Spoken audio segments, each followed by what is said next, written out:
Hello. প্রত্যেক দিন এত এত বৃষ্টি হয়, বাবা যে বাড়ি আসার সময় প্রত্যেক দিন ভিজে ভিজে বাড়ি আসে। তাই সন্ধেবেলা বাবাকে আর বলিনি যে কিছু নিয়ে আসবে, ভাবলাম বাবার জন্য কিছু একটা তৈরি করে দিই। তো বাড়িতে তেমন কিছুই ছিল না, ছিল ম্যাগি আর অল্প সবজি। সবজি বলতে ক্যাপসিকাম আর গাজর। আচ্ছা, 2 মিনিটের ম্যাগি বানানো কি সত্যিই সম্ভব? একদমই না, কারণ জলটা ফুটতেই তো 3 মিনিটের ওপর সময় লেগে যায়। কিন্তু 15 মিনিটের মধ্যে কি করে চাউমিন স্টাইলের ম্যাগি বানাবেন সেটাই আপনাদের সাথে শেয়ার করব। তো আমি প্রথমে জলটা গরম করতে দিয়ে একে একে সবজিগুলো কেটে দিয়েছিলাম। আচ্ছা আসুন, আপনাদের সাথে আজকে একটা জিনিস শেয়ার করি। যখন আমরা কারোর ভিডিও দেখি, তো তাকে আমরা খুব তাড়াতাড়ি বিচার করি।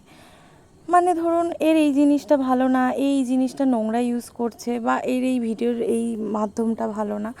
তো হয়তো আপনাদেরও আমার ভিডিও দেখে মনে হতে পারে যে এর করাটা ঠিকঠাক না, বা আমি কোনো জিনিস ইউজ করলে সেটা মনে হবে যে এটা হয়তো অপরিষ্কার। কিন্তু ব্যাপারটা এমন না। ব্যাপারটা হলো যে আমার মায়ের অনেক বছরের সংসার, তখন থেকে এই জিনিসগুলো ইউজ করে। 2 দিন পরিষ্কার করে মাজার পর আবার যেমনকার তেমনই কালো কালো হয়ে যায়। তো আমার যেহেতু আগে থেকে কোনো ভিডিও বানাবার প্ল্যান ছিল না, তো আমি এগুলোতেই আপাতত কাজ করে থাকছি। আর একটা কথা হলো যে আমাদের রান্নাঘরে খুব একটা ভালোভাবে আলো পৌঁছায় না, সেহেতু ভিডিও বানাতে ভীষণ অসুবিধা হয়। তো যতক্ষণে ম্যাগিটি সেদ্ধ হয়ে গিয়েছিল, আমি একে একে ডিম ভেজে নিয়েছিলাম আর সবজিগুলো ভেজে নিয়েছিলাম। তারপর কড়ার মধ্যে ডিম আর সবজিগুলোর ওপর আমি একটু ম্যাগি মশলা দিয়ে দিয়েছিলাম।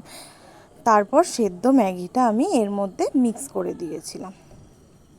তো 15 মিনিটের মধ্যে খুব সহজে একটা টেস্টি চাউমিন স্টাইলের ম্যাগি তৈরি হয়ে গেল।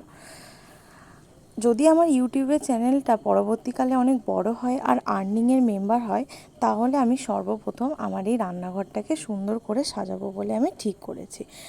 আপনারা সবসময় আমার পাশে থাকবেন, আরও যাতে আমি আমার ইউটিউব চ্যানেলটাকে বড় করতে পারি, সেই জন্য অবশ্যই লাইক, কমেন্ট আর শেয়ার করে দেবেন।